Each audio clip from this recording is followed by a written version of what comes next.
lead. It's almost, oh, that should have been 50. Bagley running into the zone, got away with one, kick forward. Hunt's at the back and it dribbles through. It's like they've almost worked out that the season's on the line, Melbourne. The left foot raking boot of Fridge. Hunt, Mark Strong. Big grab. She says a good one.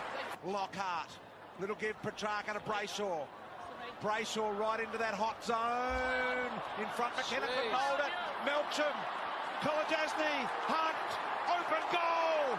Back to 16 points. Oliver back to Gawn. Breaks clear. Viney. Inside 50 they go. Look at the desperation again. Hunt finds a bit of room to answer. Oh my word. The first year player does answer. We're level again with 20 seconds to go.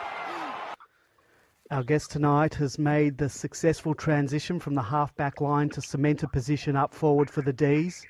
He's the Demons' second leading goal scorer in 2019 so far with 9 goals 6, just 1 goal behind the now injured Jake Melksham on 10 goals 5. He's sponsored by this very website and we're very proud to do that, as well as very honoured to have him on the show tonight. Welcome back to the Demonland podcast, Jayden Hunt. Thanks guys, appreciate it. Good to be here. Jayden, we should start with a thank you. You were one of the heroes of the win the other night, heavily involved in the last 2 passages of play, as we just heard there. Take us through that final minute. Did you know how much time was left after the Gold Coast score, and did you believe that we could still turn it around?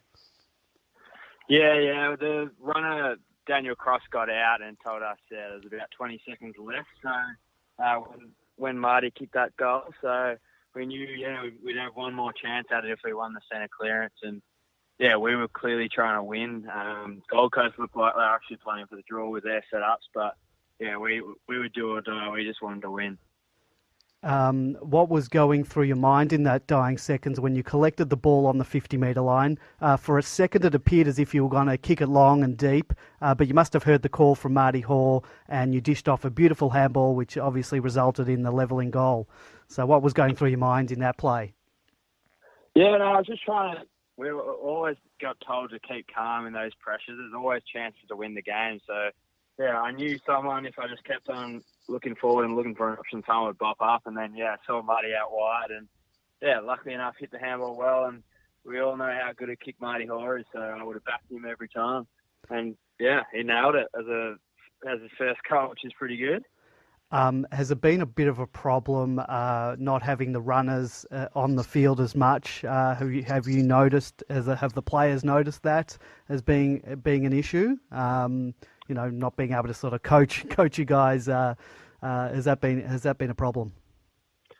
It's taken a bit of an adjustment, I guess, just because obviously they can't get as many messages out. But what it does require is a lot more communication from guys coming onto the ground to deliver a lot of messages, looking at the bench for sort of signals of what to do, how long's left in the game. So, I guess a lot of onus is on the players instead of from the coaching box. So, it's taken a bit to adjust, but I think we're getting the hang of it now. And, we should get more in sync as the season goes on. Jayden, in the final passage of play the other night, you made an important contest in the air at half forward and brought the ball to ground for James Harms to swoop. What did Goody say to you after the match? He must have been pleased with your efforts there. He just said he's just really happy with my will to win.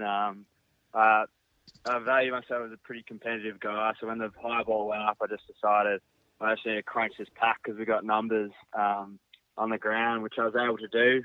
I was able to get to the contest, get it to the front, and the rest is history. Harmsy unluckily shinned the ball, but we'll manage to rush it through for a point, so all's well that ends well. That's what I wanted to know, was Harmsy having a shot for goal there? Oh, absolutely. I don't think he's ever had a worse kick than that, so he's been copying it all week, but luckily it didn't matter in the end. How are you enjoying life in the forward line? It must be pleasing to get among the goals. I'm enjoying it. Just the freedom and the ability to dictate your opponent.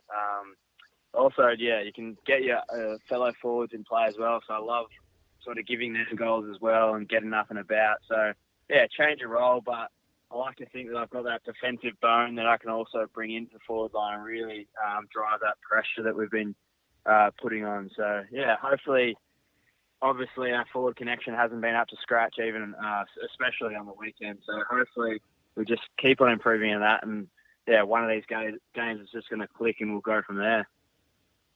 Whose idea was it to try you in the forward line? Is that something the coaching staff came up with, or did you approach them? Yeah. Yep.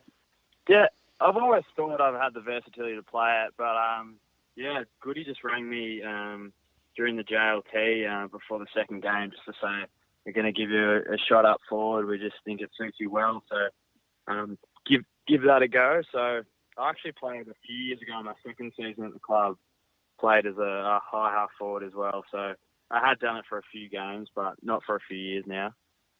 Yep. So you hadn't been training over the pre-season with the forward line? It was just sort of late, sort of at that JLT? Yeah, no, I'd actually been training with the backs all pre-season, going pretty well. But, yeah, we had a lot of depth down the back line and a few key injuries to the forward line. So it's just a good opportunity to sort of add to my versatility. And it's good to be able to be picked in both sort of positions. So it really adds to value as a player as well. So where do you think your best position is? And now with Hibbert and Lewis joining a long list of backline injuries, do you think you might end up on the half-back again, if only temporarily? I'm not too sure what the plan is. I am enjoying playing up forward. It's sort of given me this new sort of fresh life because, you know, I didn't have the greatest season last year. So at the moment, I'm enjoying the forward line. But Goody said that just keep the back line ability sort of up your sleeve because, yeah, we may require it at some point during the year. So, yeah, we'll see what decision's made, but I'm really happy to play either, really. Jayden, you just made a reference to last year. It was a disappointing season for you after a swashbuckling 2017. You just couldn't seem to get a clear run at it. It must have been very frustrating for you. Yeah, absolutely. As an individually, last year was a real battle for me. It was a real hard one. Obviously, my form early getting dropped a couple of times, and then a string of injuries just meant I couldn't really get going. So, yeah, I came back after my first ankle injury in pretty good form, was able to get straight back in the AFL side, and then did it again. And also an ongoing shoulder, which I had to have surgery in the off season. So, yeah, combination of form, confidence, injuries and things, just meant I just couldn't really go at it. But just watching my teammates in that final series just made me get that real hunger back and want to be a part of it, really, want to be part of a team that's doing well. So, yeah, that's what drove me during the pre-season. And, yeah, hopefully me as an individual and then as the team as well can really build from a pretty slow start. But, yeah, we do have the confidence still that we can get to those heights and hopefully further. Jayden, we've been following your headwear with interest. Prior to this week, I noticed a change in the colour scheme that seemed to have, it looked like you would ditch the white out of it and look like just the red and blue like Gus's helmet. But I noticed this week, I thought I saw a bit of white had returned. Do you have different headbands there or did you go just a red and blue one? Oh, there's a few. They're all pretty similar, but a few of them are slightly involve the white or not the white. So it's just really what I'm feeling. I was wearing one for a while, but it was getting pretty dirty, pretty stinky. So I changed it up a few weeks ago. So yeah, just keep it fresh, I guess. I must say I'm a big fan of just the red and blue one, but I understand that you'll go with what you feel like. But yeah, the red and blue one looked great. Yeah, thanks for that. I think people were saying it suited the long sleeve, so I might have to continue to rock that too. We're just going to ask you about the return of the long sleeve jumper. Actually, is that a style choice to go retro or one out of comfort? No, definitely out of comfort. I actually played long sleeve as a junior, and then I tried it in Canberra a couple of years ago against GWS, and probably had the worst half I've ever played on a footy field. So I ditched it half time. Haven't been game enough to bring it back out, but definitely when it's cold, I'll continue wearing it this season. One final question for you, Jayden. How's the mood amongst the boys? It's difficult. Is it difficult to keep the spirits up in the playing group when we've had such a difficult start to the season? Is there any talk of finals, or are we 1 week at a time? Are we in 1 week at a time mode at the moment?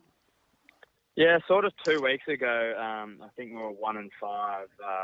We just decided to sort of reset, forget what had happened, and really start a new sort of block of a season. So, yeah, we're really working up to the bye as that sort of new period. And, we're lucky enough to get 2 wins, 2 close wins, but we're still not playing them the way we know we can. We're trying to ignore the outside noise because we believe the fundamentals of our game is actually in good shape. It's just a bit of forward connection, a bit of skill execution, and I think it will click soon. So, yeah, we really look to reset and not look too far ahead, not look at the actual ladder, but just really look to what we can do as a team. And we have shown that in the past, and hopefully, yeah, we can show it this week and continue to build throughout the season.